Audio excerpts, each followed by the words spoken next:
El principio de todo camino espiritual y de toda búsqueda de la verdad es el correcto entendimiento del sufrimiento. Esta es en gran medida la suprema enseñanza de Siddhartha Gautama.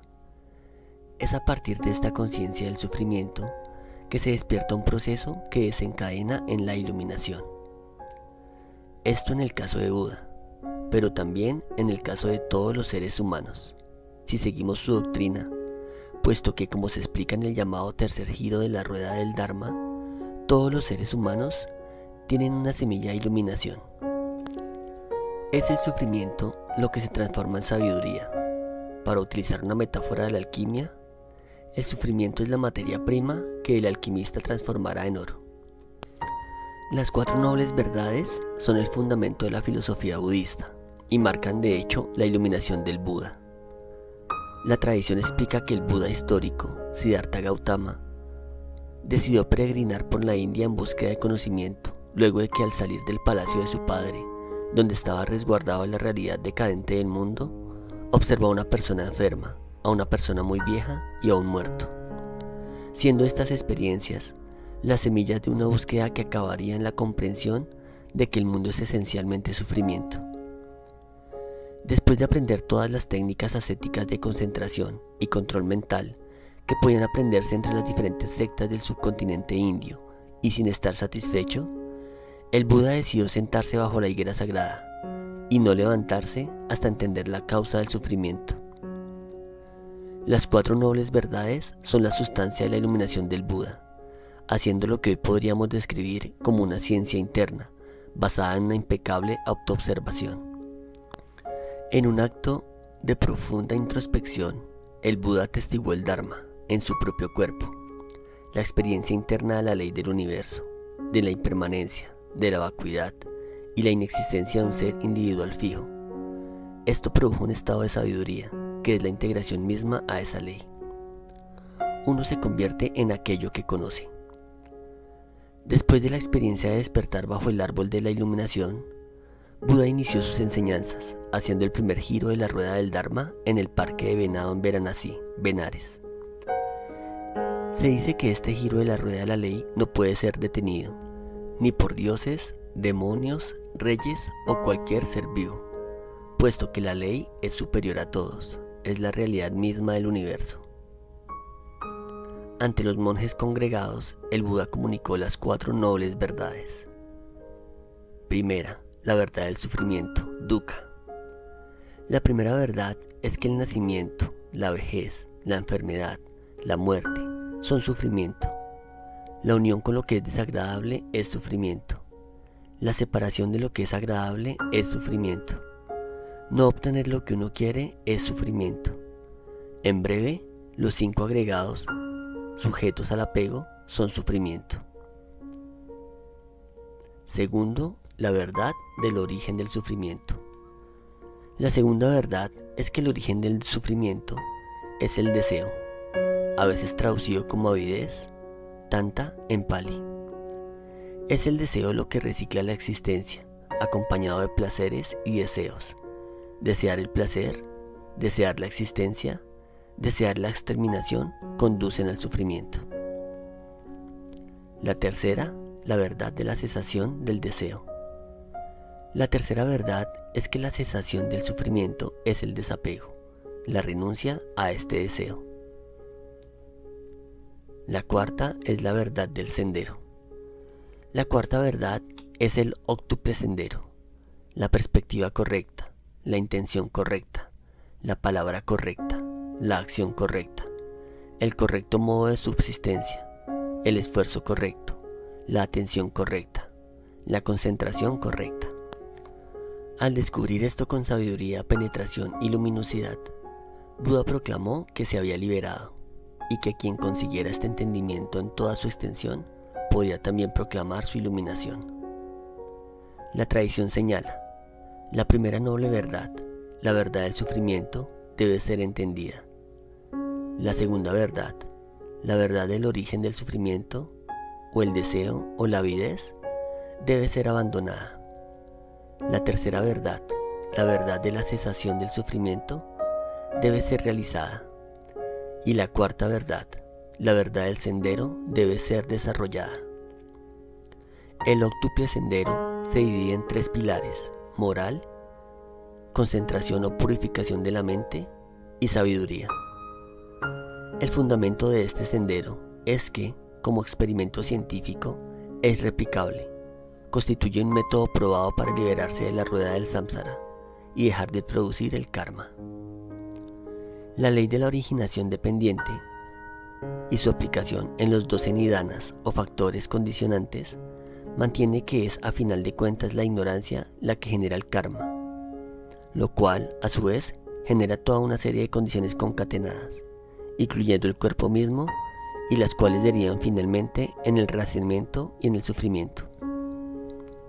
Sin embargo, una vez que se obtiene la sabiduría de las 4 nobles verdades y no se reacciona con avidez ni apego ante las cosas que surgen, se detiene el proceso reificante que forma los compuestos que hacen que el ser humano se mantenga en este mundo, cuya condición básica es el sufrimiento.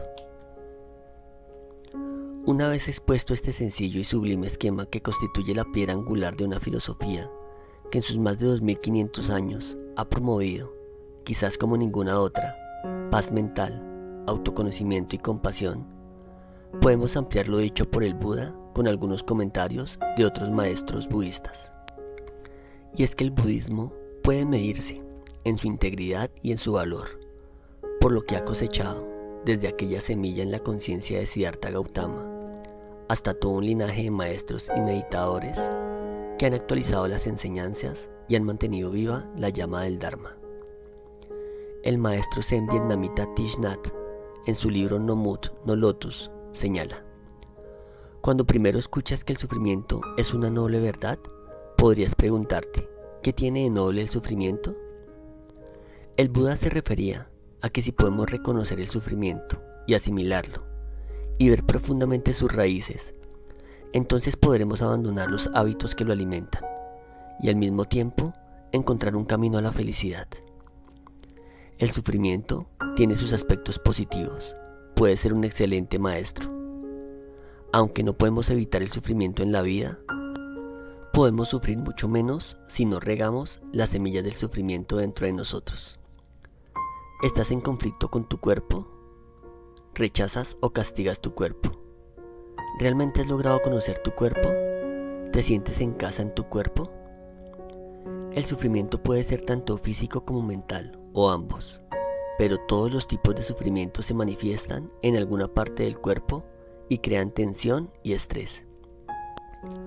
Aquí Na se refiere a la idea de los nidanas y a la enseñanza del Buda de que los procesos mentales que están en acción y a los cuales estamos sujetos solo existen porque son alimentados por nuestra fijación. El Buda dijo que nada podía sobrevivir sin alimento. Esto es cierto, no solo para la existencia física de los seres vivos, también para los estados mentales. El amor necesita ser nutrido y alimentado para sobrevivir, y nuestro sufrimiento también sobrevive porque lo alimentamos y le permitimos que siga existiendo. Rumiamos sobre el sufrimiento, almacenamos rencor, nos quejamos, lo masticamos, lo tragamos, lo devolvemos y nos lo comemos de nuevo una y otra vez. Al alimentarlo, nos convertimos en fantasmas del pasado. Algo parecido es lo que enfatiza el maestro de meditación Vipassana Goenka cuando habla sobre los sankaras, como las concrescencias o coagulaciones de voliciones mentales que se van registrando en el cuerpo, algunas a niveles muy profundos de sensación inconscientes y que pueden ser los mismos karmas de enfermedades o atavismos. Según Goenka, una vez que vuelven a surgir a la superficie, estas huellas psicofísicas, que han sido almacenadas por procesos reactivos de avidez o aversión, si nos mantenemos ecuánimes y no reaccionamos ante ellas, sino que con el prajna de la impermanencia, simplemente notamos su existencia y seguimos con nuestra vida de manera atenta, entonces estos compuestos empiezan a desvanecerse precisamente porque no reciben el nutrimiento, esa agua de la mente, una tensión fijadora, que los va plantando duramente en nuestros organismos. Al eliminar estos compuestos mentales, estos sánkaras que nos condicionan, Entonces nos abrimos a la posibilidad del nirvana, que de hecho es justamente aquello que no tiene condición, el estado puro, absoluto, no compuesto. El maestro Shogan Tungpa, uno de los primeros en abrir brecha para el budismo tibetano en Estados Unidos, dice sobre las 4 nobles verdades en su libro Spiritual Materialism. Entender la verdad de Dukkha es en realidad entender la neurosis de la mente. La mente que nos tiene como un mono en esteroides persiguiendo este estímulo o este otro. Si disfrutamos un placer, tenemos miedo de perderlo. Nos esforzamos por más y más placer o tratamos de retenerlo. Si sufrimos un dolor, tratamos de escapar de él. Experimentamos insatisfacción todo el tiempo, una continua laboriosidad, una búsqueda incesante, una cualidad continua de aferrarse a la vida. Eso es dukkha. Entender y enfrentarse al sufrimiento es la primera noble verdad. Para Tungpa, establecido en un linaje más tántrico del budismo, es necesario dejar de intentar sufrir. De hecho, nuestro sufrimiento es esencialmente el esfuerzo por dejar de sufrir, por cambiar las cosas, por rechazar o desear. Siempre un movimiento de inconformidad con aquello que es tal como es. Y es que para el budismo, en sus niveles más altos, como el Dzogchen, el espacio mismo en toda su vacuidad e inmensidad es la mente iluminada. Todo es Buda, ya realizado. Solo hay que relajarse y darse cuenta. Al analizar nuestros pensamientos y acciones, descubrimos que continuamente estamos luchando para mantenernos o aumentarnos. Nos damos cuenta de que esta lucha es la raíz del sufrimiento. Esta lucha de eliminar el peso que tenemos encima no es más que otra expresión del ego. Vamos por el mundo tratando de mejorar a través de la lucha, hasta que nos damos cuenta que la ambición de mejorar en sí misma es el problema. Nos damos cuenta que existe una cualidad despierta y sana en nosotros, y que esta cualidad emerge justamente en la ausencia de este esforzarse. Sin embargo, nos damos cuenta que dejarnos ir solo funciona a cortos periodos. Necesitamos cierta disciplina para llevarnos a ese dejarse ir. Debemos caminar un sendero espiritual. Esa es la 4ª noble verdad. Recordemos entonces que el sufrimiento es siempre la posibilidad de encauzarnos hacia un camino de conocimiento. Buda utilizó el sufrimiento como medio o vehículo para la liberación. Nos dice Thich Nhat Hanh que al reconocer el sufrimiento, puedes descubrir que puedes transformar esta basura orgánica en composta. Pero recordemos con Tungpa que no es necesario hacer un gran esfuerzo para crear esa composta. Si bien hay que emprender un camino, lo principal es dejar de identificarse con los fenómenos que surgen para así dejar de desear y simplemente presenciar serenamente el perpetuo devenir de la luz, puesto que el mundo es, como dijo Buda, como un espejismo, como un arco iris, como un eco, como un sueño, y no hay por qué resistirnos a su efímera insustancialidad.